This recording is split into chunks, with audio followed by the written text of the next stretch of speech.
본 말씀을 통해서 바른 판단의 조건, 바른 판단의 조건이라는 제목으로 하나님의 말씀을 증거하겠습니다. 우리 모든 판단에는 근거가 있기 마련입니다. 그러한 기준이 없이 선택하고 행하는 것에는 그 일에 대한 책임을 져야 될 것이고, 또 그 선택에 앞서 여러 가지 정황을 살피고 또 바른 기준과 적용점을 가지고 나아갈 때 더 나은 결과를 우리가 예측할 수가 있습니다. 그러면 우리의 모든 선택과 판단 가운데 좀 더 분별력 있고 주의 깊은 그러한 판단이 이루어지기 위해서 우리가 주의할 것이 무엇인가? 오늘 본 말씀을 통해서 살펴보겠습니다. 오늘 본문에서는 이 물건을 사고 파는 것에 관한 이야기가 나오고 있는데요.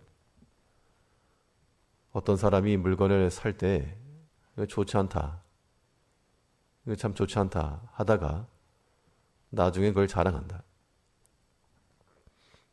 여기는 사람의 심리적인 부분을 드러낸 것이겠으나 오늘 말씀에서는 물건을 사는 사람이 있으면 파는 사람도 있을 것인데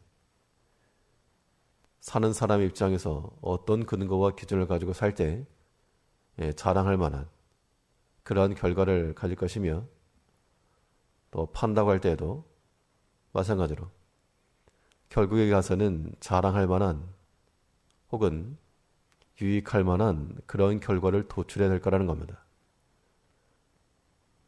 이러한 판단이 가능하기 위해서는 먼저는 이 부정적인 면을 정확히 이해를 해야 됩니다. 이 세상에 있는 모든 것들 가운데 완전히 완벽하고 100%짜리라고 하는 것은 찾아보기가 어렵습니다. 아무리 좋은 것이라고 해도 거기에는 부정적인 것과 약한 것이 있기 마련인데 그것을 정확히 볼 줄 알아야지 바른 분별과 판단이 가능하다는 겁니다. 오늘 본문 14절 보시면 사는 자가 물건이 좋지 못하다 하다가 돌아간 후에는 자랑하느니라. 분명히 좋지 못하다라고 말했을 때는 없는 말을 하지 않았을 겁니다. 당연히 거래할 때 이거저거 부족함이 있다.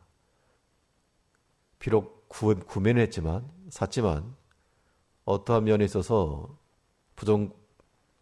부족과 약함이 있는 것을 본 겁니다. 어떤 사람과의 관계 속에서 부족함이 있고 약함이 있고 그것을 들춰내서 허물을 드러내라는 것은 아니지만 우리의 판단 체계 속에서 사람에 대해서도 이 사람은 이러한 면에 있어서 부족함이 있다 혹은 약함이 있다 라고 하는 것을 볼 수 있어야 되고, 그걸 본다는 것과 드러낸다는 것은 전혀 다른 겁니다. 또 어떠한 사건을 당할 때에도 마냥 좋은 것만 아니고 이것의 부정적인 면과 또 해로운 면이 될 수 있는 것들을 정확히 볼 줄 알아야 우리가 대응을 할 수가 있다는 겁니다. 우리의 모든 판단 체계라고 하는 것은 세상에 있는 것 가운데서 완벽하고 100%가 없으니까 분명히 부족한 면들, 부정적인 면들, 이런 것들에 대해서 정확히 알고 이해를 하고 또 마음속에서 우리가 받아들일 만한 그러한 수용의 여지를 갖추고 있어야 됩니다. 그런데 이 부족한 것만 보게 되게 되면 판단을 하지 않죠. 우리에게 있어서 바른 판단과 분별이 가능하기 위해서는 이 부정적인 면을 정확히 봄과 동시에 긍정적인 면을 가지고 선택하는 겁니다. 궁극적인 선택이라고 하는 것은 약한 것과 부족한 것이 있으나 이것을 만회할 만한 혹은 나머지는 감당할 만한 수준에서 그래도 유익함이 있고 좋은 것이다 라고 하는 판단이 들었을 때 그걸 선택하는 겁니다. 오늘 본문에서 이 물건을 한 사람이 좋지 못하다, 좋지 않다, 있는 사실을 그대로 보고 이야기를 하였으나 그러나 나중에 가서는 자랑한다. 그것에 유익한 것과 자랑할 만한 것이 있다 그 이야기입니다. 우리 신앙인의 삶 가운데서 우리가 매일같이 여러 가지 사건을 당하고 또 사람을 만나고 매 순간이 선택의 연속입니다. 이럴 때 우리 마음속에서 이미 여러 가지 조건들이 돌아가고 그런 조건식에 따라 판단이 이미 내려져서 이것에 부족한 것과 약한 것이 있다. 그게 너무 크면 아무리 좋아 보이는 것이라도 우리의 선택이 가서는 안 될 것이고 반면에 이걸 감당할 만한 수준에 있다. 혹은 이것을 극복해낼 만한 더 좋은 것이 그래도 있다. 라고 하는 것이 있을 때 그것을 취하는 겁니다. 이런 마음을 갖지 못하면 우리의 선택은 항상 부정확해지고 갈피를 못 잡는 것이 되고 말 것입니다.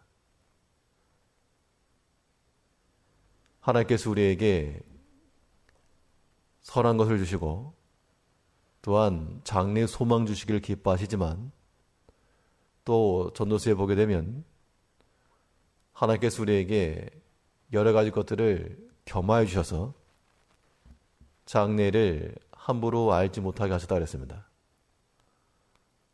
우리 입장에서는 걱정할 것도 없고 염려할 것도 없는 우리가 마음에 계획하는 대로 일이 잘 되길 바라지만 그러나 하나님께서는 그렇게 하지 않으시고 여러 가지 것들을 동시에 주셔서 우리가 하나님 없다, 하나 없이 산다 그러한 오리에 빠지지 않도록 우리를 지켜주시는 겁니다. 이제 우리가 하나님의 우리를 인도하시는 그 섭리의 방식을 깨달아 우리에게 있어서 모든 것이 다 좋은 것만도 아니요 또 다 나쁜 것만도 아니다. 하나님께서 우리에게 이 여러 가지 것들을 섞어서 함께 주시는데 이것은 오직 하나님만 의지하며 살아가길 원하시는 하나님의 뜻이요 우리를 향하신 사랑입니다.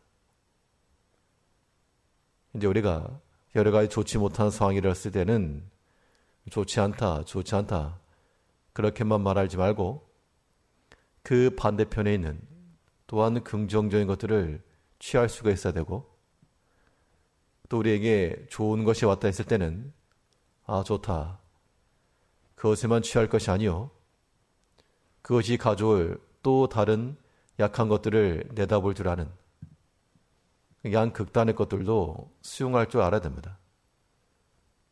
그렇지 못하고 한쪽으로 치우치게 되면 바른 판단을 내릴 수가 없는 겁니다. 생각이나 행동에 있어서도 지나치게 한쪽으로 치우치게 되면 요즘 식으로 말하는 극좌 혹은 극우 그들의 주장이나 판단은 건전하지가 못합니다. 품을 수가 있어야 되고 또 반대의 좋은 가치를 수용할 줄도 알아야 되는데 치우치면 하지 못하는 겁니다. 이제 우리가 여러 가지 판단과 분별이 있어서 분명히 긍정적인 것과 부정적인 것이 동시에 있게 되는데 우리 그런 것들을 잘 분별하여서 약한 것도 감당하고 나간다. 인내한다. 그런 마음을 가질 것이고 또 하나님께서 그 가운데서라도 더 좋은 것을 보시고 좋지 못하다 그렇게 말할 것이 아니라 도리어 자랑하여 나아갈 때 우리가 실개하지 아니하고 모든 것을 바른 방향으로 이끌어갈 수 있을 것입니다. 오늘 하루의 삶 가운데도 좋지 않은 것들이 있을 때 바로 찾고 피할 것은 피하며 도리어 자랑할 만한 것을 가지고 하나님 앞에 감사하며 하나님 의지하며 살아갈 수 있는 한 날 되시기 바랍니다. 기도하겠습니다.